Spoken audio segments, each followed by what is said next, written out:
जी अस्सलाम वालेकुम स्टूडेंट्स, उम्मीद आप खैरियत से होंगे। बच्चों बिस्मिल्लाह पढ़ लें, दुरूद शरीफ पढ़ लें, फिर हम आगाज़ करते हैं। बिस्मिल्लाहिर्रहमानिर्रहीम। अल्लाहुम्मा सल्लि अला मुहम्मदिन व अला आलि मुहम्मदिन कमा सल्लैता अला इब्राहीम व अला आलि इब्राहीम इन्नका हमीदुम मजीद। अल्लाहुम्मा बारिक अला मुहम्मदिन व अला आलि मुहम्मदिन कमा बारकता अला इब्राहीम व अला आलि इब्राहीम इन्नका हमीदुम मजीद। रब्बि इश्रह ली सदरी व यस्सिर ली अमरी वहलुल उक़दतम मिन लिसानी यफ़क़हू क़ौली। रब्बि ज़िदनी इल्मा रब्बि यस्सिर व ला तुअस्सिर व तम्मिम बिल खैर। आज हमारा बच्चों रिवीजन में activity based costing major area होगा। फिर एक क्वेश्चन करने की कोशिश करेंगे एक्टिविटी बेस्ड कॉस्टिंग को एब्जॉर्प्शन कॉस्टिंग से मिक्स कर एक आधा क्वेश्चन देखने की कोशिश करेंगे हम activity based costing and overheads को। समझो हमने जो फैक्ट्री ओवरहेड्स सीखा हुआ है उसके अंदर हम एक ओवरहेड एब्जॉर्प्शन रेट मालूम करते हैं और उसका फार्मूला है हमारा budgeted fixed factory overhead divided by. यहाँ पर हम नॉर्मली सिर्फ बजटेड एक्टिविटी लिख लेते हैं या बजटेड क्वांटिटी लिख देते हैं। यहाँ पर जेन्युइनली हमें लिखना चाहिए बजटेड टोटल क्वांटिटी या labour hour whatsoever it is of all products of the whole period, you can से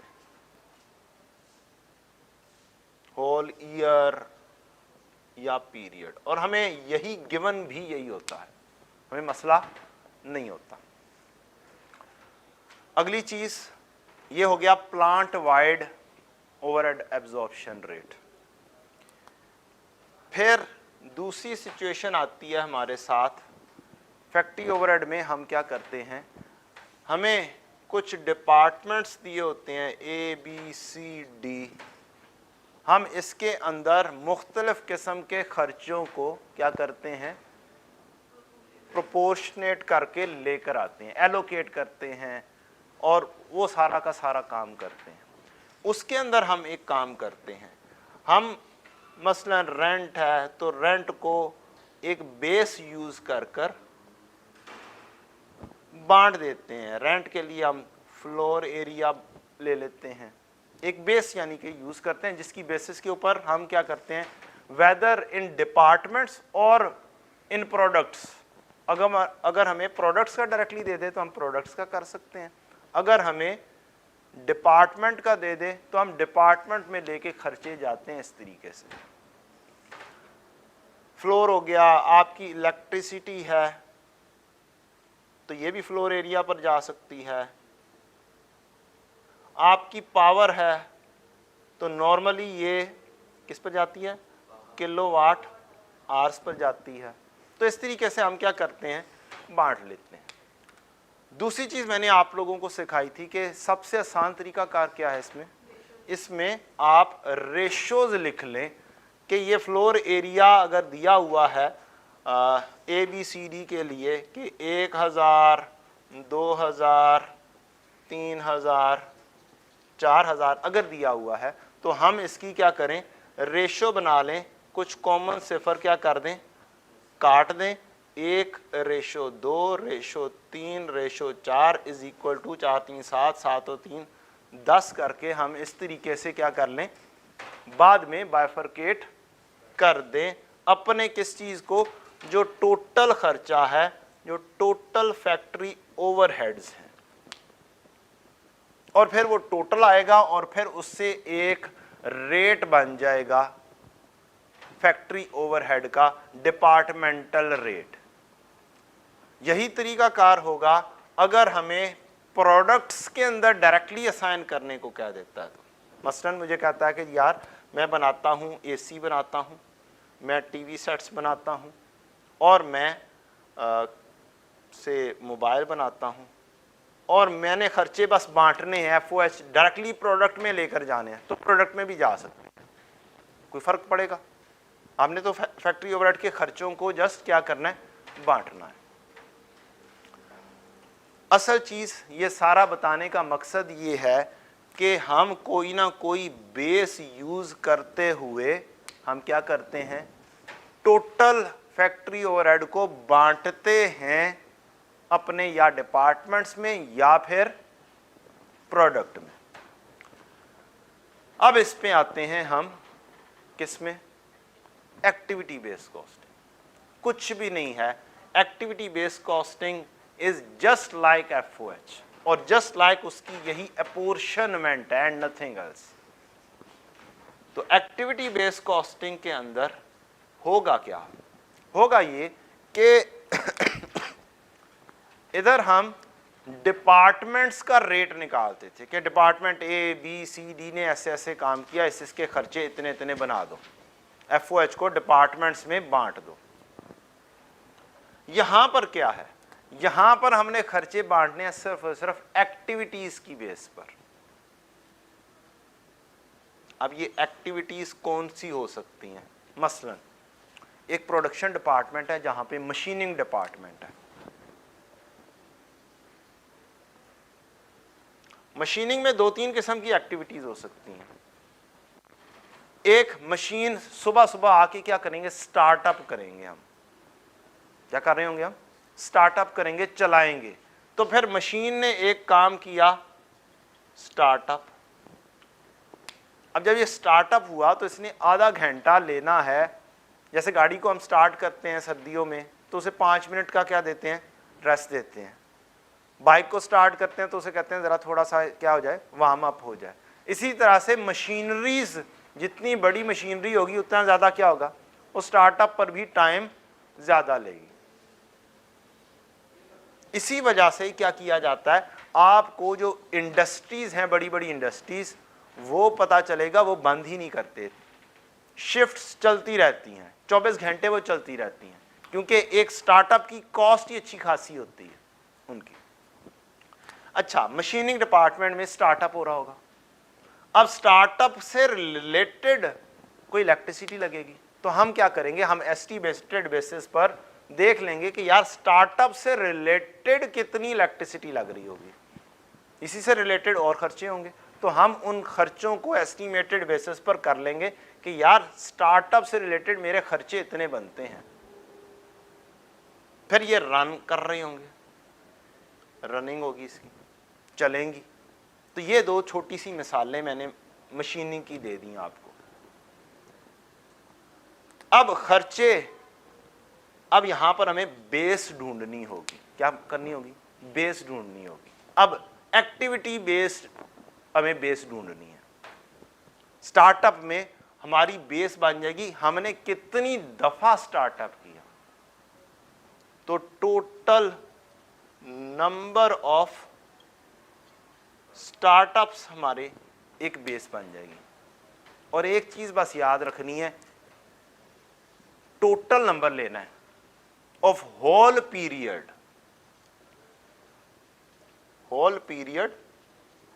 ऑफ ऑल प्रोडक्ट्स,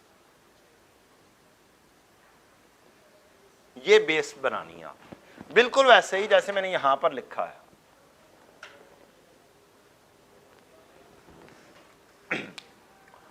अब बढ़ते हैं, हम जरा सी डिटेल में देख लेते हैं कि कौन कौन सी बेसिस हैं और कौन कौन से खर्चे हो सकते हैं हमारे।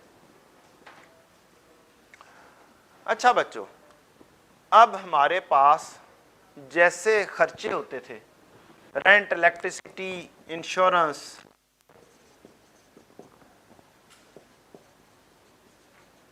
जिनको हम किसी बेसिस के ऊपर क्या करते थे, बांटा करते थे। अब वो खर्चे इस तरीके से नहीं होंगे, अब वो खर्चे इनकी बेसिस के ऊपर आ जाएंगे, बस और कुछ नहीं होगा। ये चेंज आएगी। अब इसको बोलेंगे हम कॉस्ट पूल। क्या बोलेंगे हम, कॉस्ट पूल बोलेंगे। और फिर इसके सामने जो बेसिस होगी उसे हम बस बोलेंगे कॉस्ट ड्राइवर। बस ये फर्क आना है। आपके माइंड में ये लफ्ज नहीं भी रहते तो भी खैर है, अनलेस एंड अनटिल के कोई थ्योरेटिकली चीज आ जाए। हमें एमसीक्यू तो आने कोई नहीं, कि वो ये वाले नाम पूछ रहा होगा भाई, ठीक है, वो हमसे क्वेश्चन पूछेगा तो हम क्वेश्चन कर लेंगे इसी नॉलेज, पुराने नॉलेज की बेसिस पर। सिर्फ अपने आप को क्या करना है, शिफ्ट करना है कि खर्चे इस तरीके से नहीं बयान किए हुए, किस तरीके से बयान किए हुए हैं, इस तरीके से बयान किए। अब नाम क्या क्या हैं, ज़्यादातर नाम जो यूज़ होते हैं वो ये हैं। मशीन सेटअप कॉस्ट किस बेसिस पर जाएगी, टोटल नंबर ऑफ बैचेस और टोटल नंबर ऑफ सेटअप्स। जितने बैचेस बन रहे हैं हर दफ़ा एक हिसाब से बैच बंद मुकम्मल होता है तो मशीन बंद कर दी जाती है, दोबारा से चलाई जाती है, या टोटल नंबर ऑफ सेटअप्स दिए होंगे आपको। देयर आर चांसेस कि आपको ये चीज़ पर यूनिट दी हो, अगर पर यूनिट हो तो कन्वर्ट करेंगे इसे टोटल के अंदर, बस ये काम करना है। मटेरियल हैंडलिंग कॉस्ट, अब मटेरियल को हैंडल करना है। ये मटेरियल हैंडलिंग क्या चीज़ होती है,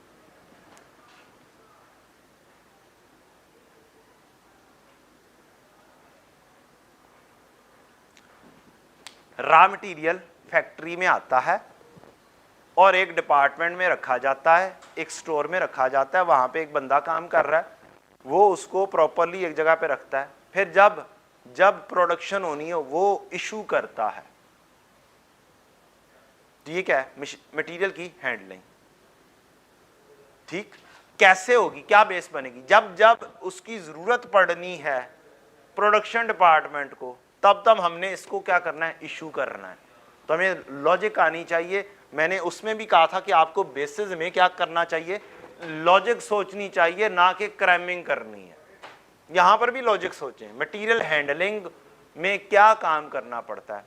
प्रोडक्शन के अंदर चीज़ें भेजेंगे आप, जब प्रोडक्शन के अंदर चीज़ें भेजनी है तो total number of production runs, कितनी दफ़ा प्रोडक्शन रन हुई है, ये ज़्यादा बेस्ट बेसिस बन जाएगी, ये इसका बेस्ट ड्राइवर ये हो जाएगा।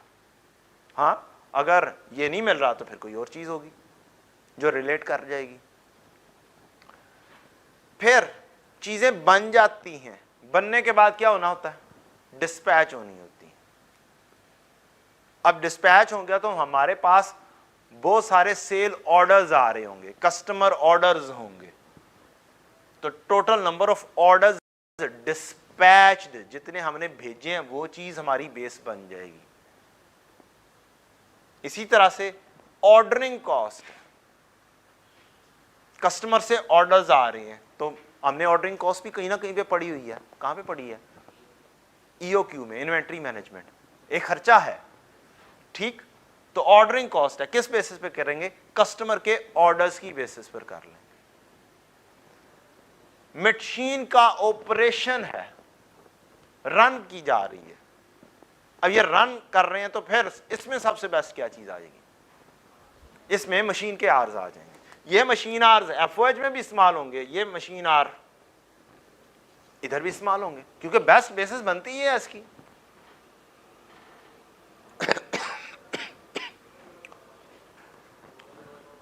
प्रोडक्शन शेड्यूलिंग कॉस्ट, अब प्रोडक्शन का शेड्यूल करना है कि कौन सी प्रोडक्शन पहले की जाए, कौन सी बाद में की जाए, प्रोडक्ट ए का ऑर्डर पहले किया जाए या प्रोडक्ट बी का ऑर्डर पहले किया जाए। तो उस हिसाब से हम सोचेंगे तो फिर हमारे पास प्रोडक्शन रन ही ज़्यादा बेहतर इसकी बन जाती है कि प्रोडक्शन शेड्यूल किया हुआ है तो कौन कौन सी प्रोडक्शन पहले होनी, कौन सी प्रोडक्शन बाद में हो रही है, तो प्रोडक्शन रन ही बेस्ट इसका पॉसिबल बन जाता है। ये चंद चीज़ें आपको थोड़े से ज़हन में होनी चाहिए, तो आप क्या कर सकते हैं, इसको क्वेश्चन को परफॉर्म कर सकते हैं और आराम से कर लेंगे इंशाल्लाह। ये नोट कर लें आप लोग और उसके बाद फिर हम क्वेश्चन परफॉर्म करते हैं।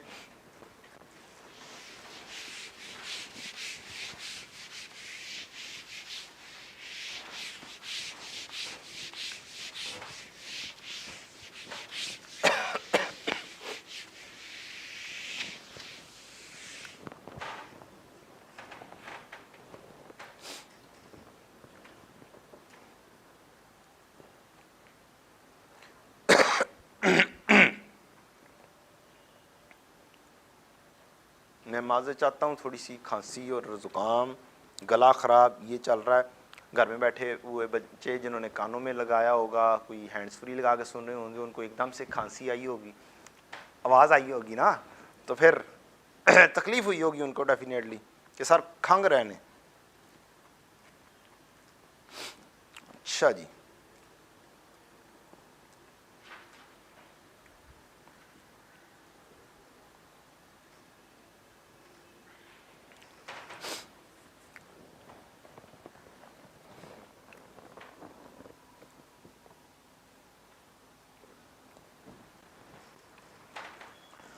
चलें बच्चों जी, एक क्वेश्चन है, ये करते हैं। एक कंपनी है, मैन्युफैक्चर करती है दो प्रोडक्ट्स अल्फा और beta, using same equipment similar processes से। An extract of the production data for these products in one period is shown below. Production alpha की है मैंने 5000, बीटा की है 7000। Direct labour hours per unit 1 और 2, machine hours 3 और 1, setups in the period 10 और 40, order handled in the period 15 और 60। Factory overheads incurred during the period was 285,000। Calculate per unit overhead absorbed using labor hours and total overheads absorbed by each product. Can you work out for this? Just 5 minute लगाएं, फिर मैं करवाऊंगा। Camera रोक दें जी, ताकि घर में बैठे हुए बच्चों को टाइम नज़र आ रहा है कि आप लोगों ने कुछ भी नहीं करना। चलें जी, ले बच्चों स्टार्ट करते हैं। क्वेश्चन की रिक्वायरमेंट है calculate per unit overhead absorbed using labour hour, और अब अल्फा और बीटा में बांटना है आप यूजिंग लेबर आर। इसका मतलब है कि आपको एक ओवरहेड एब्जॉर्प्शन रेट पर लेबर आर मालूम करना पड़ेगा। ठीक है जी, तो आपके बजटेड एफओएच और लेबर आर्स, यही वाला बात हो जाएगी। मेरे पास ओवरहेड तो 285 मौजूद हैं, लेबर आर कितने हैं? 19,000 है। मेरे पास पर यूनिट आवर्स मौजूद हैं 5000 और 1000, 1 घंटा लगता है, तो 5000 इतने इधर हो जाएंगे, 7000 ज़रब दो 14000 इधर हो जाएंगे। तो मेरी प्रोडक्ट्स हैं अल्फ़ा बीटा। मैं एज इट इज़ अगर 5000 यूनिट्स लिख दूं, 7000 यूनिट्स यहाँ पर लिख दूं जो मेरी प्रोडक्शन है, और मैं लेबर आर पर यूनिट भी लिख दूं 1 और 2, इसको ए बोल देते हैं, इसको बी बोल देते हैं, ए इंटू बी करते हैं तो हमारे पास 5000 लेबर आर आ जाएंगे और 14000 लेबर आर आ जाएंगे। टोटल हो जाएंगे मेरे पास 19,000 लेबर आर। ये 19,000 लेबर आर मैं यहाँ पे लूँगा तो ₹15 पर लेबर आर मेरे पास आ जाएगा। अब इसकी बेसिस के ऊपर मुझे दो चीज़ें मालूम करनी है, total overhead absorbed by each product. अब मैं लेबर आर की बेसिस के ऊपर भी आराम से मालूम कर सकता हूं। मेरे पास ये क्या चीज़ आ गई है, लेबर आर्स आ गए, और यहाँ पर मेरे पास ओवरहेड एब्जॉर्प्शन रेट पर लेबर आर है। तो इन दोनों को अगर मैं 15 रुपए यहाँ पर लिखूं तो मेरे क्या हो जाएगा, अल्फा के एब्जॉर्ब्ड आ जाएंगे खर्चे 75,000 और 2,10,000।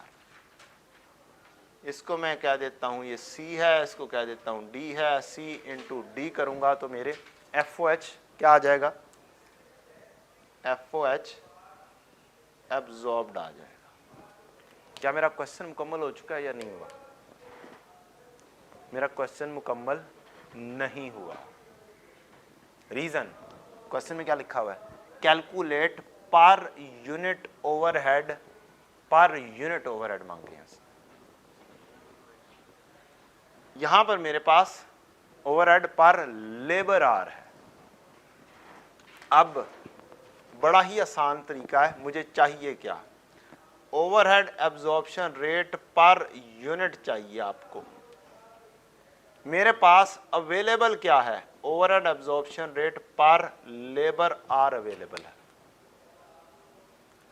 मुझे ये पर यूनिट बनाने के लिए यहां पर यूनिट्स चाहिए,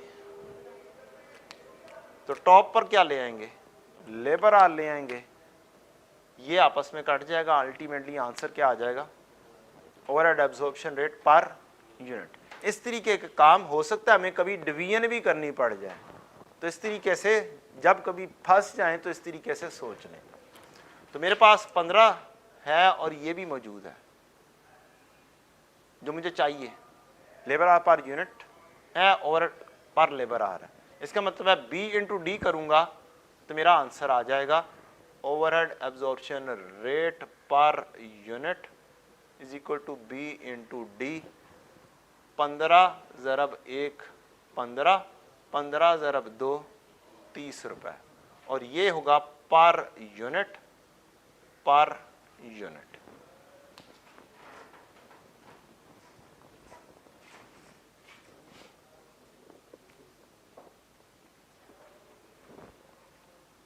अब बच्चों हमारे पास आ गया same question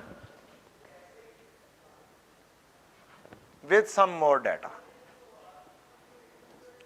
or require calculate per unit overhead absorbed using activity based cost। यहां तक डाटा सेम है, 285 है, और 285 की बाइफर्केशन मुझे मिल गई है 3 हिस्सों में, कि मेरी मशीन एक्टिविटी है, मेरी प्रोडक्शन रन सेटअप है, और मेरे ऑर्डर्स हैंडल्ड हैं।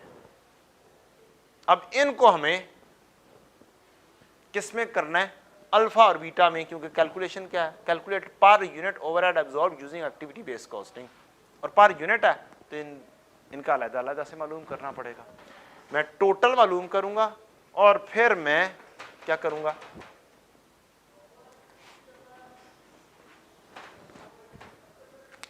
वंस अगेन उसी तरह से शुरू करेंगे। कैसे शुरू करेंगे, करना आपको यही वाला तरीका कार है।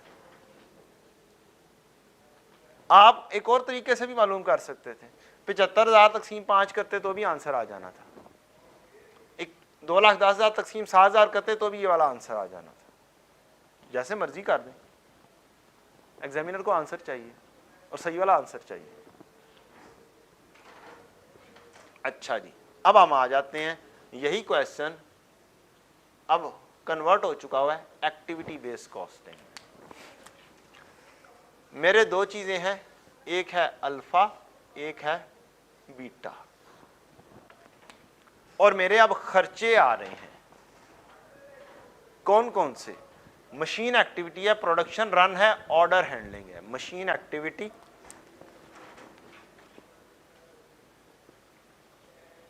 मशीन एक्टिविटी है, ऑर्डर हैंडल्ड है, और तीसरी चीज है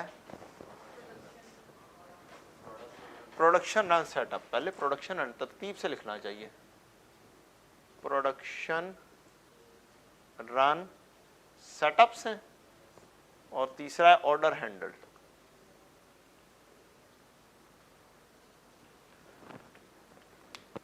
अब आपको चाहिए यहां पर कॉस्ट ड्राइवर। एक्टिविटीज आ गई, कॉस्ट ड्राइवर। सोचना पड़ेगा मशीन एक्टिविटी के लिए which one is the best cost driver. Machine hours है। यहां पर लिखते हुए एक चीज का ख्याल रखेंगे तो क्वेश्चन गलत नहीं होगा, वो है कि आपने लिखना है टोटल मशीन आवर। बस टोटल का वर्ड लिख लीजिएगा साथ, तो फिर गलत नहीं होगा, फिर आप पर यूनिट के ऊपर नहीं खेलेंगे। Production run setups, total setups, setups आ रहे हैं क्वेश्चन में। ऑर्डर्ड हैंडल्ड में ordered handled in the period,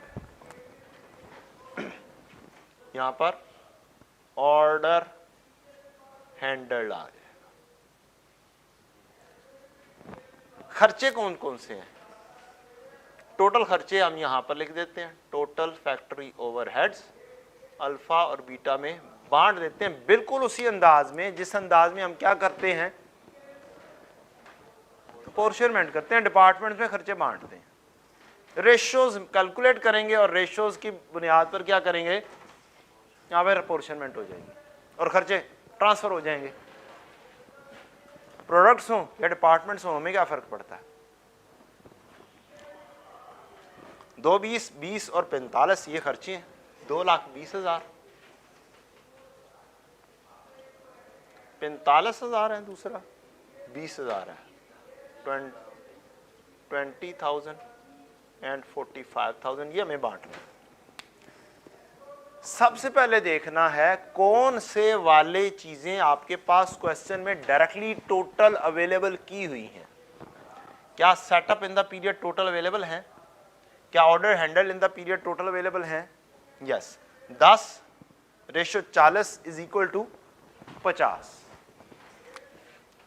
10:40 order handle, सही जगह पर चीज लिखनी है, सही लिख रहा हूं ना मैं, सेटअप हाँ, 10:40 इज इक्वल टू 50।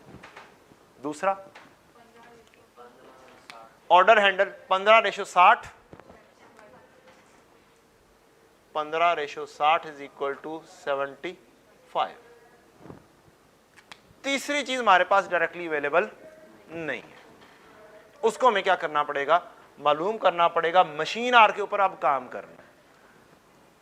हम लोग क्या करते हैं, समटाइम्स हम चीज भी लिख ली है फिर भी टॉप से शुरू करेंगे, जो आसान चीज है पहले वो किया करें, उसके मार्क्स अचीव कर लें, बाद में मुश्किल चीज होती रहेगी। हमेशा इस तरीके से परफॉर्म करें। अब 5 और 3 7 और यहां पर ही आपने फॉर्मेट बनाया है, ऊपर दूसरा फॉर्मेट होगा, यहां पर आप 5,000 और 7,000 यूनिट्स लिखें, मशीन आर पर यूनिट्स लिखें, 3 और 1, और इन दोनों को मल्टीप्लाई कर दें, A into B, machine hours 15,000 और 7,000। अब आप टोटल लगाना चाहें तो लगा लें, नहीं तो यहां पर 15:7 इज इक्वल टू 22। अब एग्जामिनर को समझाना है कि मैं कहां से लेकर आ रहा हूं इसको, तो आप यहां पर लिखें ये सी है और मैं यहां पर लिख देता हूं कि मैं सी से लेकर आ रहा हूं। एग्जामिनर क्या करेगा, समझ जाएगा कि आप कहां से वर्किंग करके इस रेशो को बना रहे हैं। बेहतर है। फायदा क्या, यहां पर तो एक बड़े अच्छे अंदाज में काम हो रहा है। क्या हो रहा है यहां पर, अगर हमने कीची मीचियां मारनी है तो फायदा कोई नहीं होना, एग्जामिनर को भी नहीं समझ लगनी, हमें भी नहीं लगनी है बाद में। और अगली बात, वर्किंग पूछा गया कि वर्किंग लाजमी करनी चाहिए, बिल्कुल करनी चाहिए। उसकी रीजन ये है, क्या पॉसिबिलिटी है कि मैं यहां पर यहां तक तो ठीक कर गया, यहां से यहां पर लिखते हुए गलती कर गया, या यहां से यहां पर लिखते हुए मैंने 23 लिख दिया, इज इट पॉसिबल जल्दी के अंदर। तो अगर मैंने ये क्रॉस रेफर भी कर दिया है और मुझसे गलती हो भी गई है, तो भी एग्जामिनर क्या करेगा, मुझे मार्क्स दे देगा।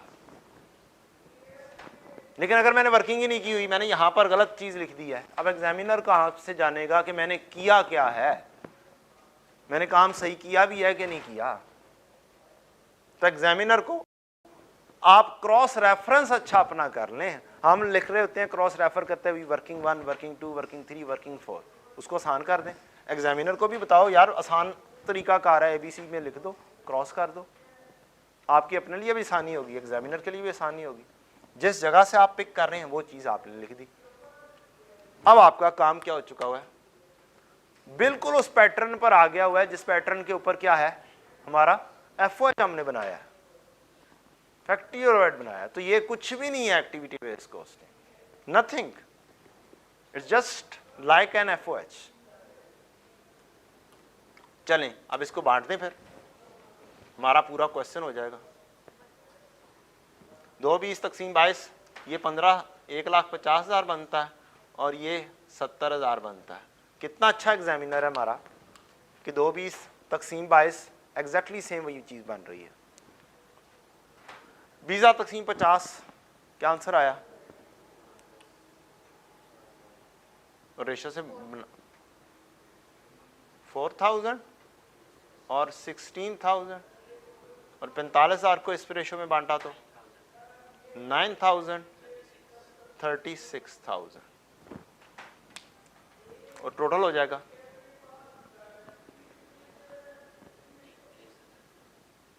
सही वाला बताना बेटा। 1,63 और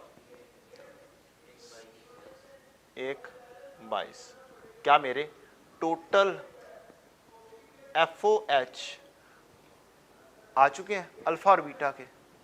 और मेरी दूसरी रिक्वायरमेंट है कि पर यूनिट ओवरहेड भी बताओ और फिर हम कंपेयर भी करेंगे। तो मैं यहां पर लिखूंगा, ऑलरेडी यूनिट्स हैं, ऑलरेडी यूनिट्स लिखे हुए हैं। अब जोन सा बंदा यहां पर दोबारा से यूनिट्स लिखेगा और फिर काम करेगा, वो मेरे नज़दीक क्या होगा, वो टाइम कंज्यूम कर रहा होगा।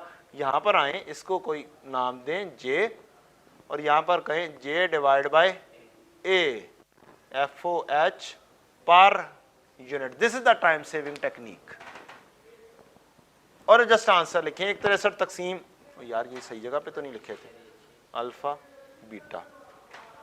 वैसे आपको इसी कॉलम में लेके आना चाहिए था।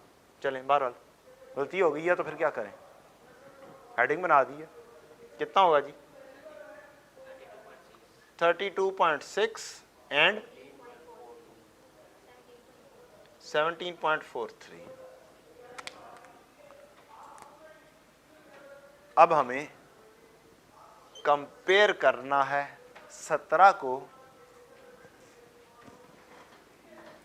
30 से। ज्यादा बेहतर कौन सी चीज है, ज्यादा बेहतर बाइफर्केशन कौन सी हुई है? एक्टिविटीज की बेसिस के ऊपर ये ज्यादा एक्यूरेट चीज है। और इधर अगर देखें तो 15 रुपए पर यूनिट और इधर चले जाएं तो 32.6 पर यूनिट।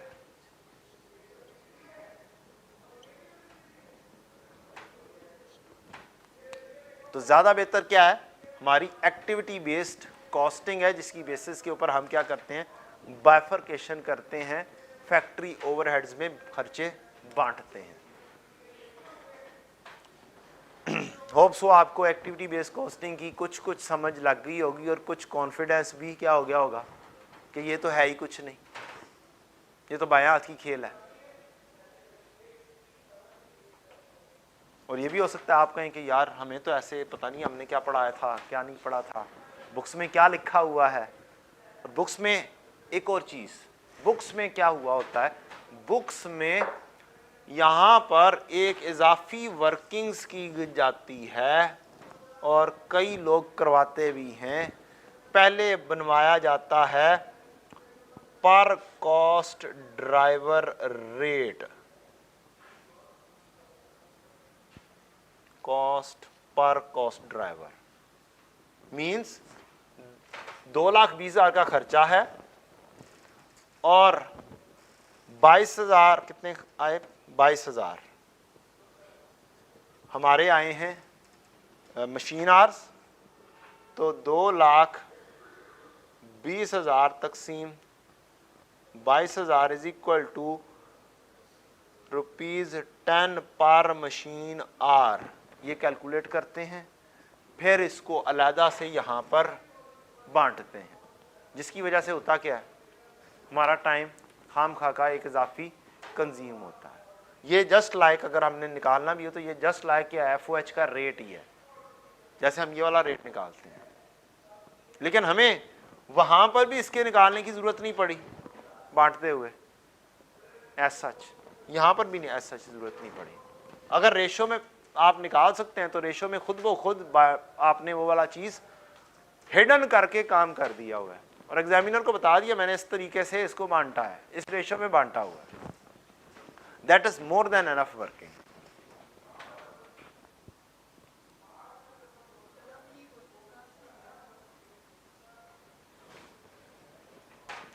ये मैंने क्वेश्चन कहाँ से लिया है? ये मैंने एक फोन बुक थी उधर से बनाया था और बाद में पता चला सेम यही वाला question I think so I cap मैंने भी उठाया हुआ था। आई थिंक सो ये वाला एक क्वेश्चन है। अब मैं आपको एक आई कैप की बुक वाला क्वेश्चन करवाऊंगा, कंप्रीहेंसिव एग्जाम्पल करवाऊंगा, फिर मैं आपको इसकी बेसिस के ऊपर एक पास पेपर करवाऊंगा। वो कहेंगे कि पास पेपर तो रेप्लिका है इस क्वेश्चन का। सिर्फ मैं आपके साथ ये वाला क्वेश्चन करते हुए पढ़ते हुए मैं कुछ चीज़ें काट दूंगा इस क्वेश्चन में से कि एग्जामिनेशन के अंदर वो नहीं देनी चाहिए जनरली, वो हमें खुद कैलकुलेशन में लेकर आनी चाहिए। ठीक हो गया? तो ये स्टडी टेक्स्ट की एक कंप्रीहेंसिव एग्जाम्पल नंबर 3 है, जिसे हमने क्या करना है, अपने अंदाज में सॉल्व कर देना है। फिर अगर आप जाकर देखेंगे स्टडी टेक्स्ट को, आप कहेंगे ये वाला वे आउट इतना सा है और वो वाला वे आउट अच्छा खासा लेंथी है। चलें जी, क्वेश्चन पढ़ते हैं और फिर मैं दरमियान में इस क्वेश्चन को कट कर दूंगा कि यहाँ पर ये वाली इंफॉर्मेशन हमने कंसिडर करना है कि हमें गिवन नहीं है।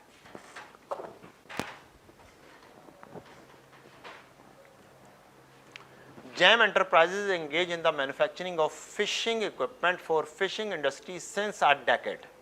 Recently, some of other manufacturers newly entered in the same business में वो एंटर हो गए of JAM Enterprises. पहले मोनोपोली थी, अब क्या हो गया, कंपटीशन शुरू हो गया और ऐसा शदीद किस्म का कंपटीशन शुरू हो गया कि अब इसको प्राइसेस को क्या करना है, देखना है कि मैं अब क्या प्राइसेस चार्ज करूं।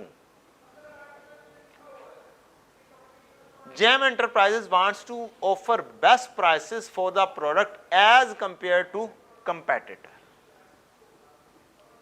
JAM Enterprises changed his costing approach to ABC. ये बताएं कि अगर मैं कोई कॉस्ट किसी तरीके से वर्कआउट कर दूं, इसकी कॉस्ट वर्कआउट कर ली हमने, तो क्या यही वाला क्वेश्चन कंबाइन किया जा सकता है टारगेट कॉस्टिंग के साथ? हाँ, क्या हुआ है, मैंने कॉस्ट वर्कआउट कर ली है तो इसके ऊपर मार्कअप मार्जिन लगाऊं तो क्या होगा, एक मेरी सेल प्राइस निकल आएगी, सेल प्राइस निकल आएगी, मेरे पास एक्सपेक्टेड सेल प्राइस होगी, कॉस्ट क्या है, सारा कुछ निकल आएगा। परेशानी वाली कोई बात नहीं है। जहां जहां पर कॉस्ट है वहां पे टारगेट कॉस्टिंग आराम से इन्वेट की जा सकती है। मार्कअप मार्जिन अप्लाई करना है, नथिंग एल्स। ये डरा नहीं रहा मैं, हाँ, मैं आपको माइंड एक्टिविटी करवा रहा हूं कि भाई जिधर मर्जी चले जाओ, चीज़ें हमारी CMA में क्या है, इधर से उधर उधर से उधर मिक्स आराम से की जा सकती हैं और हमें उसके लिए क्या रहना चाहिए, तैयार रहना चाहिए। लेकिन हम क्या करने हैं, हम एक्टिविटी बेस्ड कॉस्टिंग ही करेंगे। From traditional full costing approach, पहले FOH की अप्रोच चल रही थी, अब क्या करना है, ABC। The following budgeted information relation to JAM Enterprises for the forthcoming period is as follows. Sales and production इतने इतने इतने units, selling prices per unit इतने इतने, प्राइम कॉस्ट इतने इतने, मशीन आवर्स पर यूनिट इतने, लेबर आवर पर यूनिट इतने। मैं पढ़े जा रहा हूँ, रिक्वायरमेंट तो पढ़ी कोई नहीं है। करना क्या है जी, सबसे पहले तो रिक्वायरमेंट पढ़नी चाहिए। क्या रिक्वायरमेंट है, calculate the product wise profit statement, means sales में से खर्चों को माइनस करके लिखना है। सेल्स में से मटेरियल, लेबर और तीसरा खर्चा है ओवरहेड, और ओवरहेड किस पर आएगा, ABC पर आएगा, बस बाकी चीजें हमें मिल जाएंगी यूजिंग एक्टिविटी बेस्ड कॉस्टिंग। ठीक है जनाब, अब हम बाकी का क्वेश्चन भी पढ़ लेते हैं और मैं क्वेश्चन पढ़ते हुए दो चीजें करने लगा हूं कट, कि हमें ये वाली चीजें क्वेश्चन में अवेलेबल नहीं है।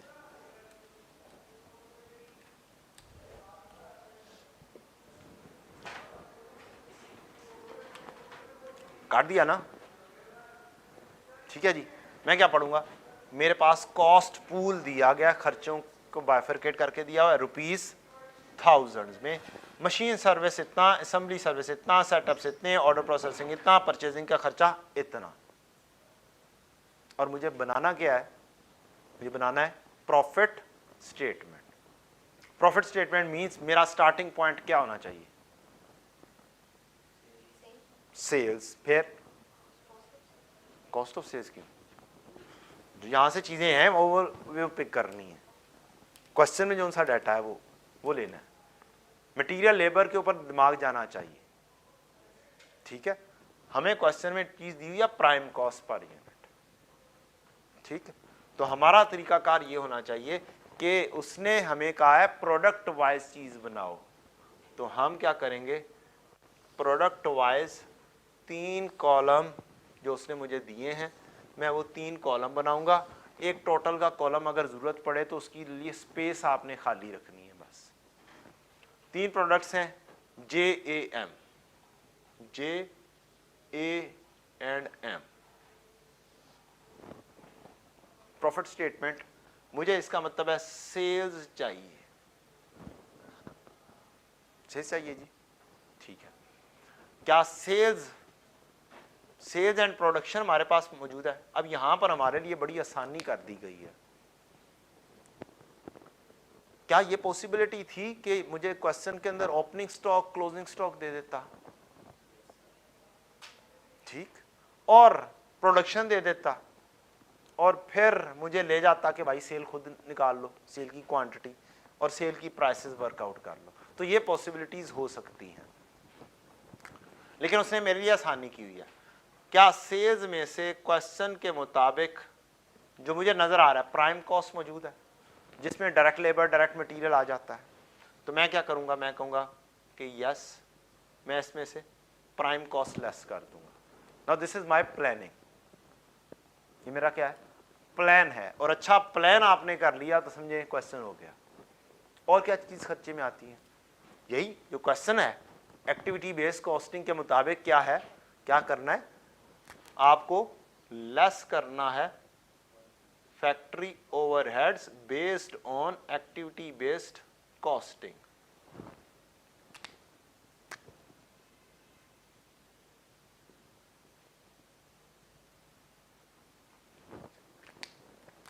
ये बस लेस करना है, तो मेरा क्या आ जाएगा, प्रॉफिट आ जाएगा। क्वेश्चन के अंदर तो कुछ है ही नहीं, ये हमारा प्लान हो गया। अब आप ये भी कर सकते हैं कि लेफ्ट पेज के ऊपर खाली छोड़ दें कि यार मैं प्लानिंग करता रहूँगा बाद में और मैं ज़रा वर्किंग कर लूँ, लेकिन बेहतर ये है कि पहले आप क्या कर लें, आसान काम कर लें। क्या कर लें, आसान काम कर लें। क्वेश्चन का रॉ डाटा जो मेरे पास अवेलेबल है, कोशिश ये किया करें उस रॉ डाटे को एज इट इज उठाएं और अपने पास लिख दें।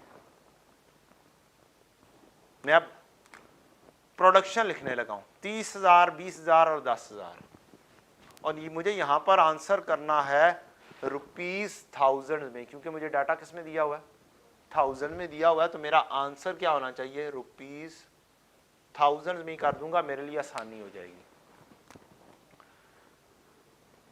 मेरे पास क्वांटिटी ऑफ प्रोडक्शन दी हुई है।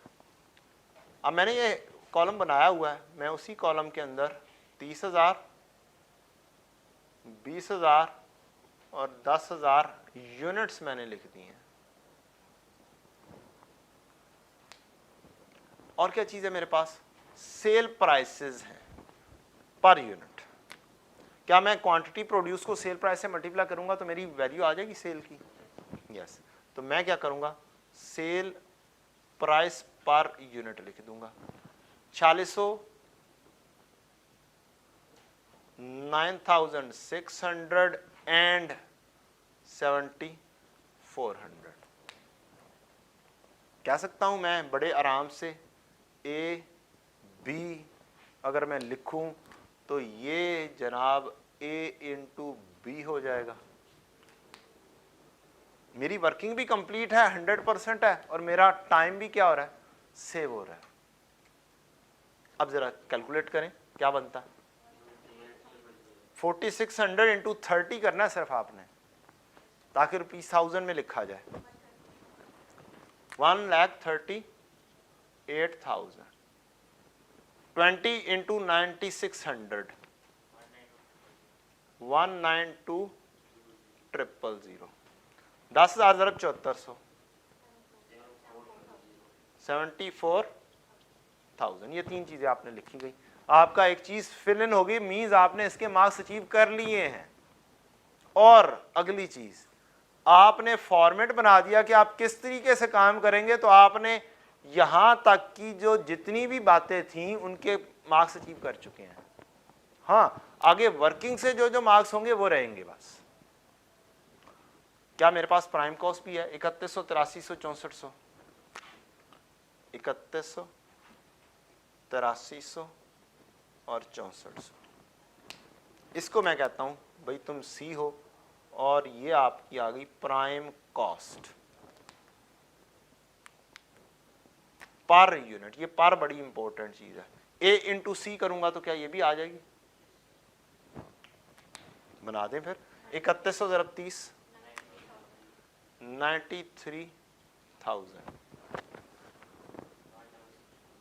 166,000 64,000। अब सीएमए में फाइनेंशियल अकाउंटिंग से जरा डिफरेंट काम है। लाजमी नहीं है आप यहां पे ब्रैकेट सप्लाई करें,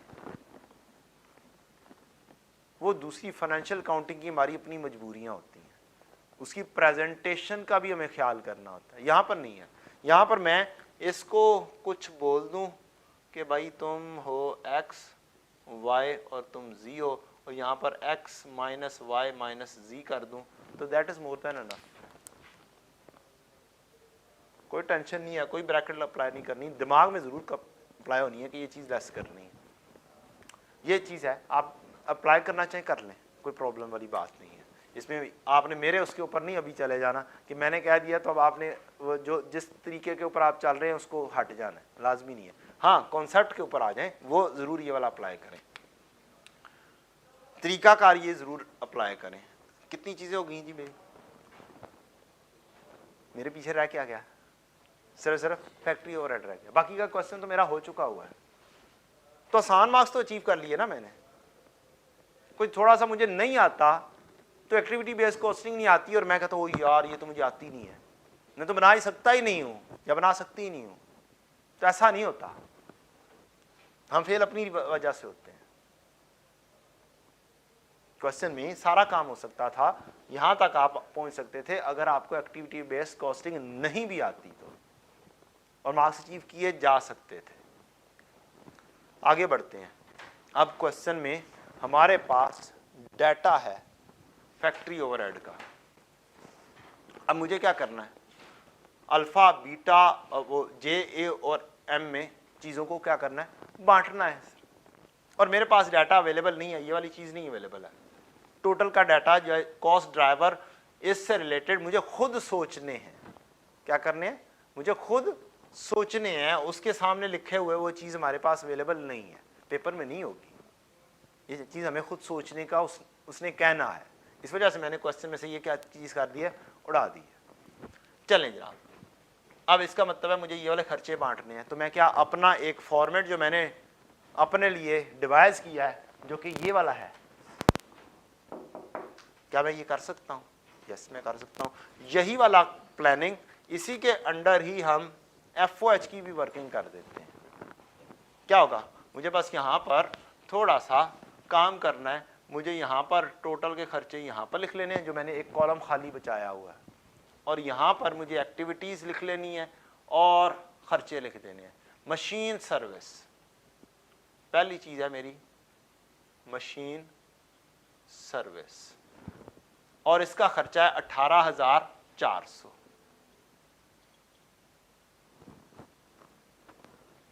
अब मैं सोचना शुरू करूंगा भाई मशीन सर्विस, फिर पहले लिख लेते हैं क्या क्या कुछ करना है। असेंबली सर्विस, फिर सोचते हैं कि क्या क्या कुछ किधर किधर आना चाहिए। Assembly service.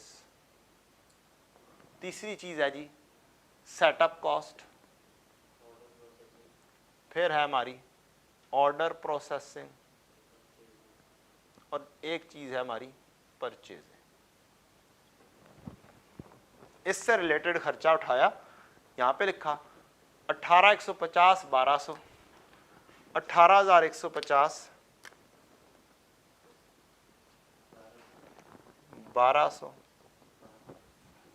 और ये ₹1000 में है 7200, और परचेजिंग है हमारी 4004, ये हमने लिख दिया।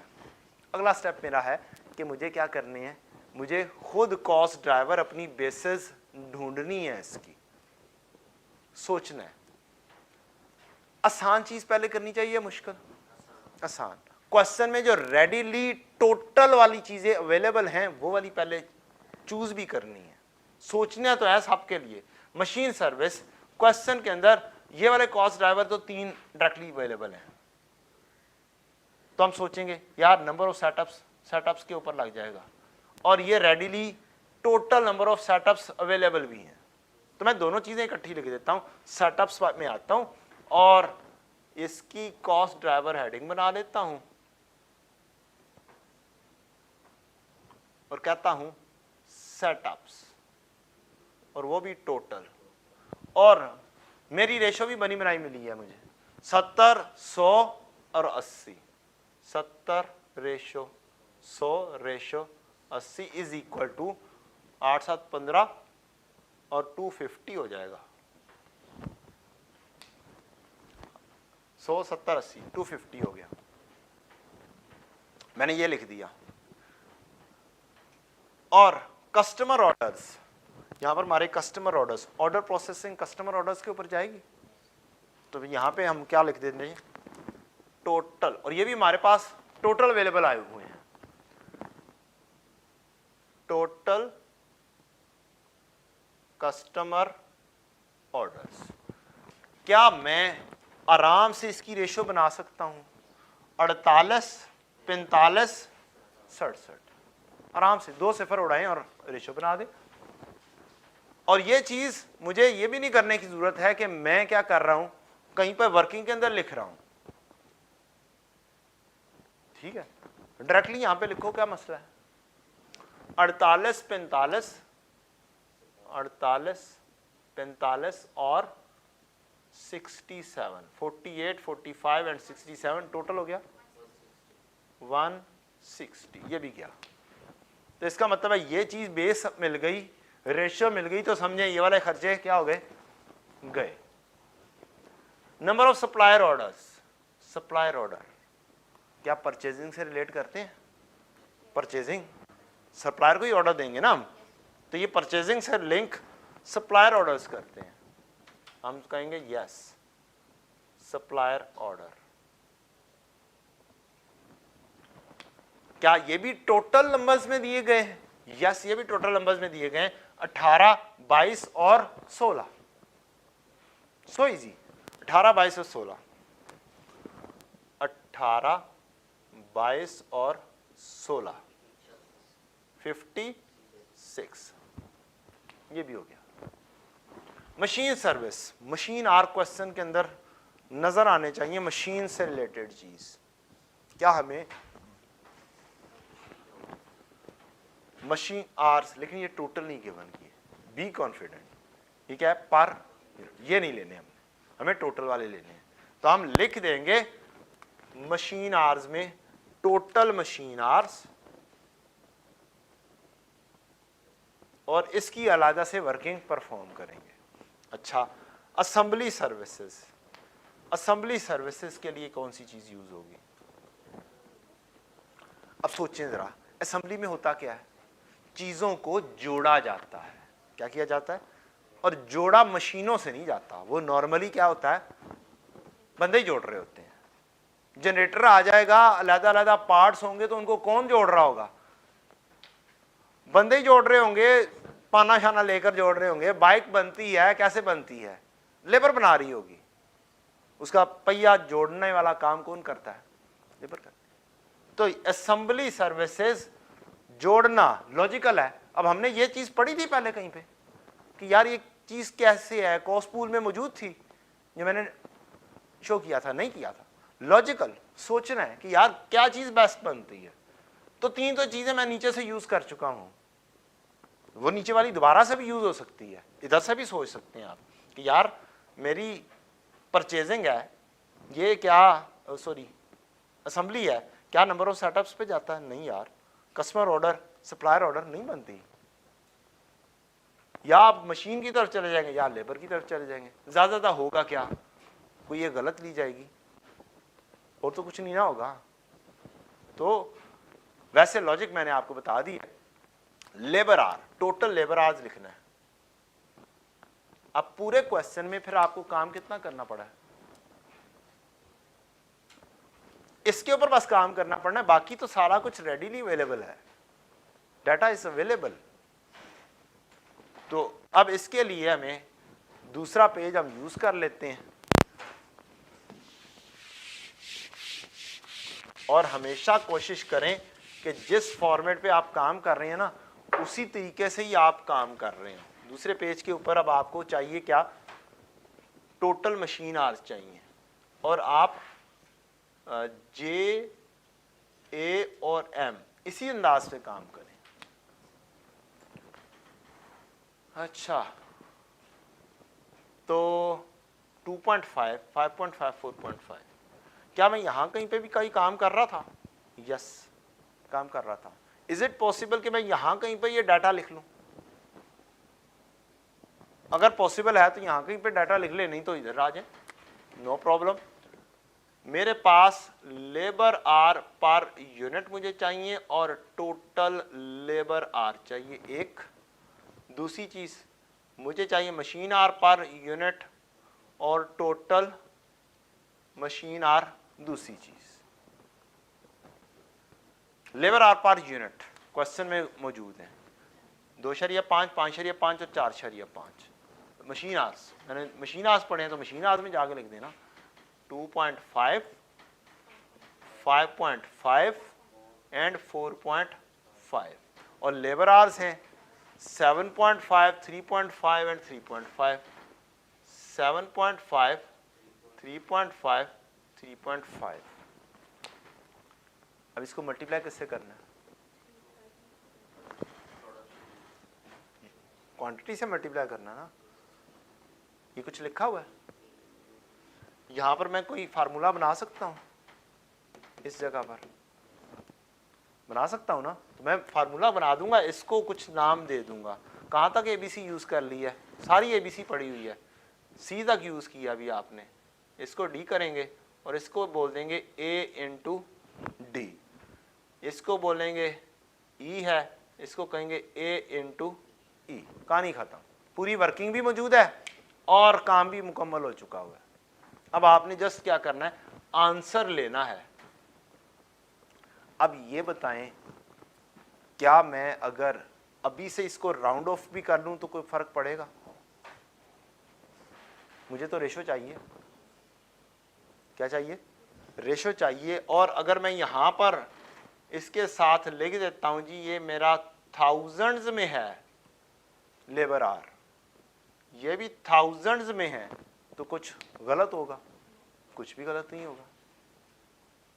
ठीक है, तो मैं क्या करूंगा, 30 ज़रब 7.5 करूंगा। कितना हुआ? 225, 70, 35। ये मेरी रेशो तैयार हो गई है। लेबर आर की रेशो जो ही तैयार हुई, मैं आया और यहां पर लिखा 225 ratio 70 ratio 35 is equal to 330। अब ये मैं चीज लेकर कहां से आया हूं, उसको भी क्रॉस रेफर अपने लिए कर दें कि इसको कोई नाम दे दें, यहां पर कोई नाम दे दें, या यही नाम यहां पर भी लिख दें।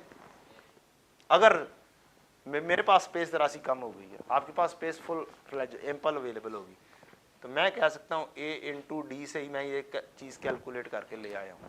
तो मैं यही वाला रेफर जो है वहां पे भी रेफरेंस दे दिया कि ये कैसे कैलकुलेट हुई है। एग्जामिनर को बस जस्ट बताना है कि आपने किया क्या है, वो अपने लिए भी होगा, एग्जामिनर के लिए भी होगा।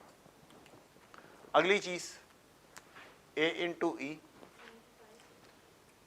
75, 30 इंटू 2.5 110 एंड 45। ये मेरे पास दूसरी आ गई 75, 110, 45, 75, 110 और 45 और टोटल कितना हो गया 230। और ये मैं कहाँ से लेकर आया हूँ बेटा जी, ये मैं कोई एक रेफरेंस दे दिया था मैंने जे का, और ये मैं जे से लेकर आया हूँ जी। So simple. क्या ये चीज अगर मैंने लिख ली है फिर पीछे कोई काम रह जाता है, इसके बाद कोई काम, एनीथिंग इन इट। जस्ट क्या आपने करना है 18400 तकसीम 230 मल्टीप्लाई बाय 75 इधर लिख देना 18400, और ये कैलकुलेटर पे ऐसे होगा स्पीडीली काम, कैलकुलेटर का भी पता होना चाहिए। उधर देखिएगा जी कैलकुलेटर की तरफ, 18400 तकसीम 230 मल्टीप्लाई बाय, पहला है 75, एंटर किया 6000 आंसर आया। अब अगला एक और टेक्निक बता दूं आपको, 6000 ये आपने यहां पर लिखा, आप अपने कैलकुलेटर से भी कोई काम करवा लिया करें काइंडली। क्या करवाया करें, कैलकुलेटर। क्या कैलकुलेटर इन सब चीजों का सम कर सकती है, खुद ही कर सकती है। टाइम सेविंग टेक्निक आनी चाहिए थोड़ी सी, मैं सिखा देता हूं एक टेक्निक। शिफ्ट 9 इक्वल टू करेंगे, मेमोरी क्लियर हो जाएगी। मेमोरी क्लियर करें, शिफ्ट 9, 3 तो सब कुछ ही आउट हो जाएगा, सब कुछ नहीं आउट करना, अपनी सारी सेटिंग्स नहीं करनी। 2 में मेमोरी आउट है, इक्वल टू AC। ठीक है जी। अब मेमोरी सारी गायब हो चुकी हुई है। अब मैं क्या कर रहा हूं, मैं कैलकुलेशंस परफॉर्म कर रहा हूँ। क्या कर रहा हूँ, मुझे 3 कैलकुलेशंस परफॉर्म करनी है। मुझे क्या इनका टोटल भी लगा के ऊपर लेकर जाना है, यस लेके जाना है। तो मैं एटलीस्ट ये वाला काम प्लानिंग करते हुए एक प्रोडक्ट का काम टोटलिंग में कैलकुलेटर से ही करवा सकता हूं, वो मैं सिखा देता हूं। आगे अल्लाह ताला बेहतरी करेगा। पिछले स्टेप पर जाते हैं, 6000 है और एक बटन है हमारे पास बेचारा मेमोरी प्लस का, ठीक है। और बाकी और भी मेमोरीज हैं, मेमोरी प्लस में सारी मेमोरीज ऐड होती रहेंगी। और दूसरे बटन है ABCDEF, ये भी मेमोरीज हैं, you can save something in it also. ठीक है जी। अच्छा जी, अब 6000 आया है, मैंने क्या करना है, इसे मेमोरी प्लस में लिख देना है। ये मेमोरी प्लस में चला गया, किसमें क्या चला गया, मेमोरी प्लस में जा चुका हुआ है। यार ये 0 पे क्यों चला गया, 6000 आना चाहिए था। इक्वल टू रिकॉल, मैं चेक कर लेता हूँ, कुछ नहीं है। बैक जाऊंगा, इक्वल टू प्रेस करूंगा और अब करूंगा तो चला जाएगा। अच्छा जी, अब मैं अपने स्टेप्स के ऊपर वापस आता हूँ, पिछली जगह पे वापस आऊंगा। पिछले स्टेप पे मैंने 75 की जगह पर क्या करना है, 110 करना है। साथ साथ मैंने अपना कैलकुलेटर को भी 110 एंटर। अब ये 8800 है, इसको ना सेव कर दीजिएगा काइंडली, इनका टोटल नहीं करना हमें इनका टोटल करना है। मेमोरीज में ये जो कैलकुलेशन जाएंगी वो जाएंगी, इनको जल्दी करने के लिए आप यहां पर सेव कर सकते हैं, शिफ्ट स्टोर ए। वजह ना करें, ये जल्दी हो जाएंगे, तो थोड़ा सा ही काम बस करना है, ज्यादा भी नहीं करना। आगे बढ़े जी, 110 की बजाय बाद में 110 की जगह पर 45 आ जाता है, बस एंटर। 3600 लिख देंगे। अगले स्टेप पे आएंगे, 18150 तकसीम 330, 18150 तकसीम 330 मल्टीप्लाई बाय, क्या करना था हमें, 225 225 एंटर। क्या ये वो वाली चीज है जो मैंने इकट्ठी करनी है 12,375? ये वो वाली चीज है जो मैंने सोचा है कि यार ये मैं कैलकुलेटर से करवा लूंगा और मैं ये क्या करूंगा, इसे मेमोरी प्लस में फेंक दूंगा। अब एटलीस्ट जो मैं काम कर रहा हूं वो करते हुए मुझे टोटलिंग एक की नहीं करनी पड़ेगी, बाकी दो की टोटलिंग करनी पड़ेगी। ये भी हो गया। और क्या चीज थी? 12,375। ठीक है, अब मैंने वापस आना है पिछले स्टेप पर और 225 की 225 की जगह पर 70 लिखना है।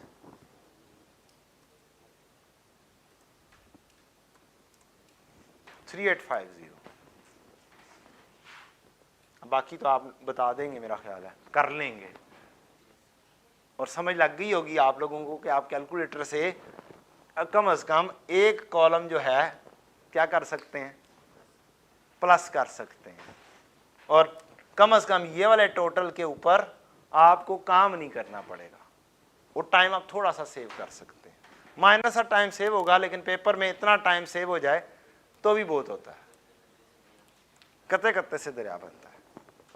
ठीक है जी, तो ये वाला क्वेश्चन हमारा मेरी तरफ से क्या हो गया, मुकम्मल। ये टोटल आएगा, ये यहाँ पे लिखा जाएगा, ये माइनस करेंगे और आंसर आ जाएगा। नमाज की ब्रेक करते हैं और फिर वापस आते हैं।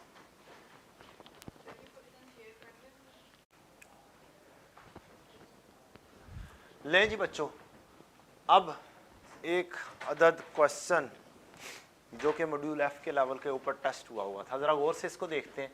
अपना जो रिसेंटली हमने क्वेश्चन किया उसको कंपैरिजन में। Sales and production 3 products, selling price, prime cost, machine department के machine hour per unit, assembly department direct labour hour per unit, recovery of overheads allocated and apportioned to machine and assembly department including service cost center is to be made at the following rates. Machining department 120 per machine hour, assembly department 8.25 per direct labor hour. The details of overhead for the year are as follows: machining service, assembly, setup cost, order processing, purchasing और उसके खर्चे। You have also been provided with the following estimates: number of setups, number of orders to supplier। क्या replica चीज आ रही है? कुछ कितनी change है? रिक्वायरमेंट थोड़ी सी देख लेनी चाहिए। रिक्वायरमेंट है prepare product wise income statement using absorption costing and activity based costing। जो पिछला क्वेश्चन हमने किया था वो रफली 8, 9, 10 मार्क्स का बनता था। अब ये वाला क्वेश्चन 19 मार्क्स का। जब पूछा गया था आपको अगर यही वाला क्वेश्चन दिया जाए तो 15, 17, 18, 19 मार्क्स तक इससे आसान करके, ये वैसे मुश्किल है भला, जो हमने कर लिया उसके बाद क्या ये मुश्किल है? क्या ये सारी चीज सेम है? एब्जॉर्प्शन कॉस्टिंग में क्या करना पड़ेगा? Sale less prime cost less FOH किस बेसिस के ऊपर लेकर आने पड़ेंगे? ABC costing. अब एबीसी की बजाय एब्जॉर्प्शन कॉस्टिंग के, एब्जॉर्प्शन कॉस्टिंग की बेस के ऊपर लेकर आने पड़ेंगे। और उसमें उसने कहा है कि मैं मशीनिंग डिपार्टमेंट 120 पर मशीन आर और असेंबली डिपार्टमेंट 8.25 पर डायरेक्ट लेबर आर, 2 किस्म के खर्चे बता दिए। तो एब्जॉर्प्शन में बस आपके 2 खर्चे आ जाएंगे एंड नथिंग एल्स, एक लेबर आर की बेसिस पर और एक मशीन डिपार्टमेंट की बेसिस पर। कि मशीन डिपार्टमेंट के खर्चे और असेंबली डिपार्टमेंट के दो प्रोडक्शन डिपार्टमेंट्स हैं, उन 2 प्रोडक्शन डिपार्टमेंट के खर्चे बांटने हैं प्रोडक्ट्स में। वही वाला काम जो हम एफओएच के अंदर करते होते हैं कि हमारे पास एक डिपार्टमेंट का एक रेट निकल कर आ जाता है डिपार्टमेंटल ओवरहेड एब्जॉर्प्शन रेट आ जाता है। अब उसको क्या कर देते हैं, प्रोडक्ट्स में बांट देते हैं। ये बस वो वाला काम दिया हुआ है। मैं ये क्वेश्चन करवा नहीं रहा, टाइम इज शॉर्ट, लेकिन मैं क्वेश्चन को डिस्कस जरूर कर देता हूं, खास तौर पर एब्जॉर्प्शन कॉस्टिंग। क्या चीज में मुश्किल होगी? सेल में कोई मुश्किल नहीं, सेम वही पैटर्न। प्राइम कॉस्ट में कोई मुश्किल। ओवरहेड्स, ओवरहेड्स में मुझे मशीन डिपार्टमेंट में जिस बेसिस पर कहा है मुझे वो वाली बेसिस लेनी है। मशीन आवर्स मुझे चाहिए, machine hours of the product. क्या मेरे पास machine hour of the product के लिए क्वेश्चन में डाटा अवेलेबल है? यहां पर क्या मैं ऐसा काम कर सकता हूं कि 50,000 ज़रब 2 करूं तो मेरे टोटल मशीन आवर्स आ जाएंगे, जो कि मुझे कहां पर भी चाहिए, एबीसी में भी चाहिए, और वही चीज हमारी कहां पे भी यूज हो जाएगी, एब्जॉर्प्शन में भी यूज हो जाएगी। 40,000 ज़रब 5 2 लाख, 30,000 ज़रब 4 1,20,000, और आंसर ₹1000 में करना है तो उनको बेशक आप 1000 में लिख दीजिएगा, और जस्ट मल्टीप्लिकेशन करनी है, नथिंग एल्स। ये वाला क्वेश्चन कुछ भी नहीं है जो हमने परफॉर्म कर लिया, उसका एक रेप्लिका क्वेश्चन है। एटलीस्ट एबीसी तो कॉस्टिंग एग्जैक्ट रेप्लिका है कि नहीं है? इवन हेड्स तक चेंज नहीं हुए। तो एग्जामिनर ने भी गालिबन जब बुक बनाई है तो उसने इसी क्वेश्चन को सामने रखा है, और उसमें से सिर्फ एक्टिविटी बेस्ड कॉस्टिंग का एरिया लिया है और क्वेश्चन बना दिया है वैल्यूज चेंज करके, एंड नथिंग एल्स। क्योंकि ये एक क्वेश्चन जब आपके पास अवेलेबल होता है तो आराम से होता है कॉपी, और होती है पेस्ट, और एक नया क्वेश्चन क्या हो जाता है, बन जाता है। जस्ट क्या करनी होती है, वैल्यूज चेंज करनी होती है। और इसी तरीके से ही आपको मोस्ट प्रोबेबली आ सकता है कि एब्जॉर्प्शन कॉस्टिंग में अगर आपको एक एबीसी के साथ मिक्स कर देगा, कोई इस किस्म का क्वेश्चन बनाएगा, वो इससे मिलता जुलता क्वेश्चन बन सकता है। कोई नाम चेंज हो गए होंगे, कोई बेसिस चेंज हो गई होंगी, और कुछ भी चेंज एज सच नहीं होगा। तो आपका तरीकाकार 100% ये होगा। मैं थोड़ा सा काम करवा देता हूं आपको एब्जॉर्प्शन कॉस्टिंग, इसकी सिर्फ और सिर्फ एफओएच करवाऊंगा। क्या करवाऊंगा? एफओएच करवाऊंगा मैं, सेल और वो चीज नहीं करवाऊंगा।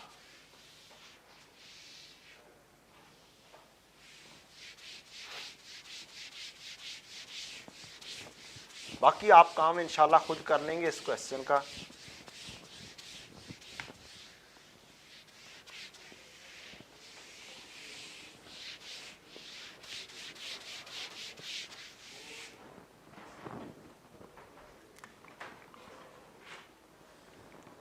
तीन प्रोडक्ट्स हमारी, और नाम है डीवीडी, टीवी सेट्स और हाई-फाई। पहला सेल लेस, इसमें से prime cost less factory overhead, और मैं ये कर रहा हूं एब्जॉर्प्शन कॉस्टिंग की बेसिस पर।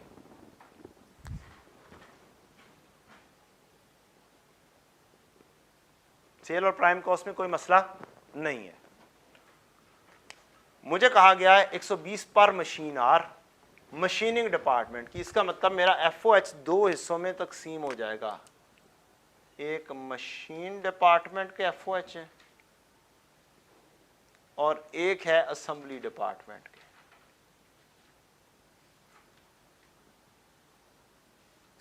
Nothing else. और ये किस बेसिस पर है? 120 पर मशीन आर। ठीक है जी। और आप कहीं पे वर्किंग कर रहे होंगे कि आपकी प्रोडक्शन कितनी कितनी है, 50, 40 और 30, 50,000, 40,000, 30,000। और आपके मशीन आवर्स कितने हैं? 2, 5 और 4 per unit. Production machine hour per unit 2, 5, 4, 2, 5, 4 क्या मैं आराम से टोटल मशीन आवर्स बना सकता हूं? 1 लाख, 5 4 2 लाख और 1,20,000। यहां पे रुपीस 1000 में मुझे काम करना है और मुझे एक रेट दे दिया गया है 120 पर मशीन आर। तो क्या अगर मैं यहां पर इसको जे बोल देता हूं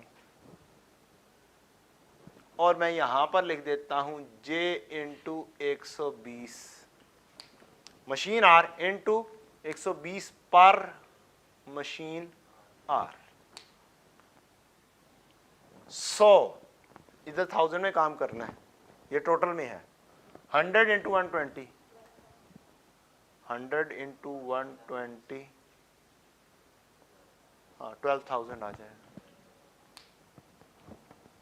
200 इंटू 120, 24,000 आ जाएगा।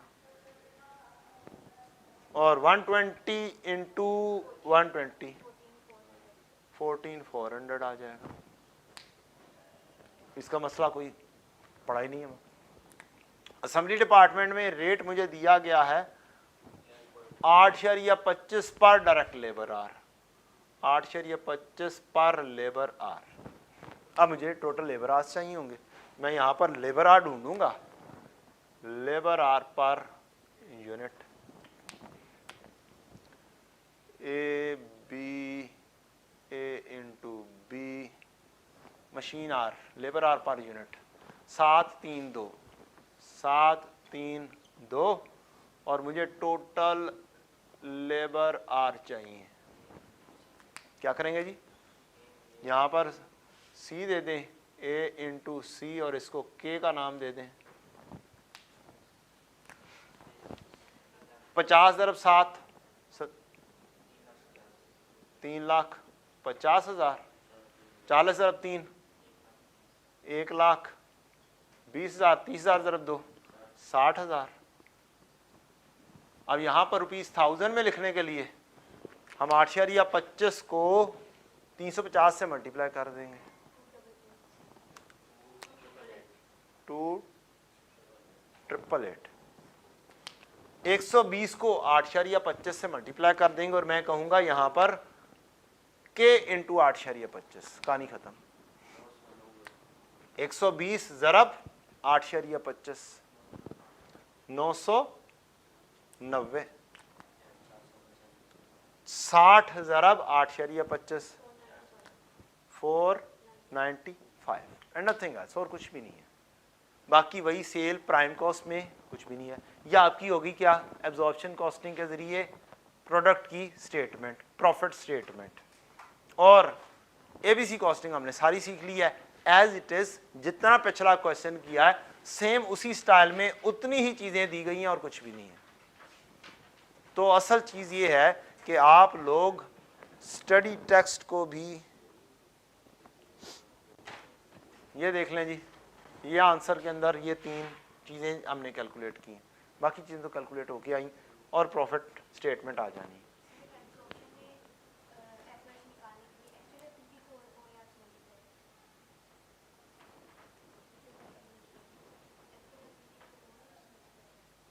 एक्चुअल एक्टिविटी, हाँ लेबर आवर्स, जो सा रेट अवेलेबल होगा आपने ये देखना है। आपको रेट गिवन क्या है, आपको ₹8.5 पर लेबर आर अवेलेबल है। तो यू नीड लेबर आर, यहां से मल्टीप्लाई लेबर आर करेंगे, लेबर आर पर यूनिट।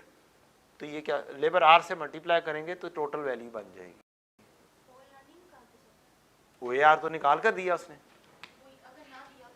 तो फिर निकालना पड़ेगा। फिर ओवरहेड एब्जॉर्प्शन रेट के लिए बजटेड लेना होता है, बजटेड होता है, budgeted fixed FOH divide by budgeted labour hour, total labour hour देंगे। एस्टिमेशन कर रहे हैं ना हम फ्यूचर के बारे में एस्टिमेशन कर रहे हैं, नथिंग एल्स। हमें असल में प्रोडक्ट की वैल्यू मालूम करनी होती है, प्रोडक्ट की एस्टिमेशन करनी होती है और बेस बनाना होता है। असल में सारी कहानी असल में सारी की सारी है ही टारगेट कॉस्टिंग की, कि आपको सेलिंग प्राइस क्या सेट करनी है। सेलिंग प्राइस सेट करने के लिए हमें फ्यूचर की एस्टिमेशन सारी की सारी देखनी होती है कि हमारे खर्चे कैसे कैसे होंगे, तो तभी हम ये बजट कर रहे होते हैं और फ्यूचर के बारे में सोच रहे होते हैं। तो ये वाला क्वेश्चन तो आपका हो गया पूरे का पूरा। एक और क्वेश्चन है, ये भी आप कर लीजिएगा। इसके अंदर क्या हुआ है, ये भी सी फाइनल का ही आया हुआ है question. Determine the factory overhead cost per unit of product XYZ। अब क्या कहा है, cost per unit of product XYZ under single factory over rate method activity based costing. होगा क्या, क्या आपका ये वाली सारी चीज जब आप बनाएंगे तो क्या टोटल कॉस्ट आ जाएगी? टोटल कॉस्ट को यूनिट से डिवाइड कर देंगे तो क्या आ जाएगा, कॉस्ट पर यूनिट आ जाएगी। तो कोई चीज मुश्किल वाली बात नहीं है। इस क्वेश्चन में हो सकता है चीजें ज्यादा होंगी, छुपी हुई चीजें क्या होंगी, ज्यादा होंगी। तो I don't believe it so कि आपको बहुत ज्यादा छुपी हुई चीजें हो सकता है ना ही दे, लेकिन छुपी हुई चीजों के अंदर भी आपको टोटल चीजों को फाइंड करना है, पर यूनिट को नहीं लेना। बस सिंप्लिसिटी, बस ये चीज याद रखें, आपका क्वेश्चन हो जाएगा इंशाल्लाह। एक और चीज लाजमी तौर पर करें, स्टडी टेक्स्ट की एग्जाम्पल्स को ना खाली जाने दें। और दुनिया जहान की जितनी भी बुक्स हैं इंक्लूडिंग माय बुक्स, मेरी बुक के अंदर तो खैर स्टडी टेक्स्ट ही एग्जाम्पल है प्लस पास पेपर्स हैं, ये दो चीज़ें ही हैं मेरी बुक के अंदर।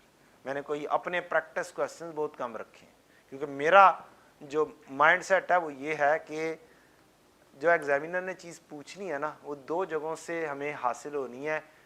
एग्जामिनर की अंडरस्टैंडिंग दो जगहों से हासिल होनी है, एक उसकी अपनी बुक और दूसरे पास पेपर। हम ACCA उठा लें, हम क्या नाम है ICAW उठा लें, वो वाले चीज़ें हमारे लिए उतनी रेलेवेंट नहीं होती जितनी हमारे अपने ऑर्गेनाइजेशन के पास पेपर रेलेवेंट होते हैं। हाँ, मदद ले सकते हैं, उनकी बेसिक, उनके काम बड़े सीधे सीधे से होते हैं, हमारे काम छुपे हुए होते हैं। फ़र्क ये होता है, हमें सीधे सीधे से तरीके से देने की आदत नहीं है एग्जामिनर को क्वेश्चन, थोड़ी चीज़ घुमा फिरा के देने की आदत है। तो बहरहाल जो स्टडी टेक्स्ट के क्वेश्चन है वो लाजमी तौर पर पढ़ लें, एटलीस्ट करने नहीं भी है तो एटलीस्ट पढ़े हुए हों, उसका कॉन्सेप्ट लिया हो। आज के लिए इतना ही बच्चों, इंशाल्लाह नेक्स्ट डे मुलाकात होगी। जी जारी सी बात है, अब जिस हद तक मैं रिवीजन करवा सकता था वो मैंने करवा दी है। या तो मुझसे पूरा फुल फ्लैज पढ़ते तो फिर मैं इसके 4-5 क्वेश्चन करवाए हुए हैं, 3-4 क्वेश्चन करवाए हुए हैं, या बेटा आपके लेवल पर नहीं आएगा। I don't believe it so. जो स्टडी टेक्स्ट का लेवल है ना, उसके अंदर से जैसी मैंने चीज़ उड़ा दी है ना, तो तकरीबन वो वाली चीज़ आएगी। स्टडी टेक्स्ट की लाजमी तौर पर एग्जाम्पल्स हुई होनी चाहिए। और कुछ मेरे ख्याल में ये जो अभी मैंने आपको क्वेश्चन दिखाया है, एब्जॉर्प्शन कॉस्टिंग और एक्टिविटी बेस्ड कॉस्टिंग, इस तरीके का क्वेश्चन बन सकता है या कुछ इस तरीके का बन जाएगा। क्या है, टोटल बनाने के बाद एक डिवाइड कर दोगे, पर यूनिट आ जाएगा। कॉस्टिंग, इसके अंदर कॉस्टिंग पूछ रहा है ना, factory overhead cost per unit पूछ रहा है।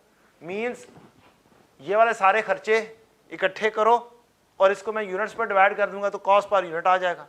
वही वाला क्वेश्चन, पुराने वाला क्वेश्चन उठाएं, उसको पास पर यूनिट के ऊपर ले जाओ, तो फिर खर्चों को डिवाइड कर दोगे पर यूनिट पे, और तो कुछ नहीं है। इधर से उधर या प्रॉफिट स्टेटमेंट है या ये वाली चीज़ आ जाती है, अदरवाइज तो और ऐसा कुछ भी नहीं बनता। आई डोंट थिंक सो कि बहुत बड़ा क्वेश्चन इस तरीके का देगा, लेकिन यस इस तरीके का क्वेश्चन दे सकता है। एब्जॉर्प्शन कॉस्टिंग और क्या नाम था, ABC कॉस्टिंग का मिक्स क्वेश्चन बना सकता है। जी कल कौन सा टॉपिक करना है? कल inventory valuation, next day inventory valuation होगी, हमारा पहला ग्रेड जो है वो सिक्योर हो जाएगा। पहले ग्रेड के अंदर आपको FOH करवा दी, आपको मार्जिनल एब्जॉर्प्शन करवा दिया, आपको एक्टिविटी बेस्ड कॉस्टिंग करवा दी। अब मेजर एरिया वहां पर रह जाता है इन्वेंट्री और लेबर। तो इन्वेंट्री के ऊपर पूरा दिन लगाएंगे, उसके कुछ निटिग्रिटीज, उसके कुछ शॉर्टकट सीखेंगे, और फिर रह जाएगी लेबर। वो बाद में कहीं पे जाके दरमियान में कोई एक आधा पौना घंटा लगा के उसको भी देख लेंगे इंशाल्लाह। ठीक है जी। हाँ हाँ, कल संडे है, खुद पढ़ना है। नहीं, संडे को नहीं है। अल्हम्दुलिल्लाह।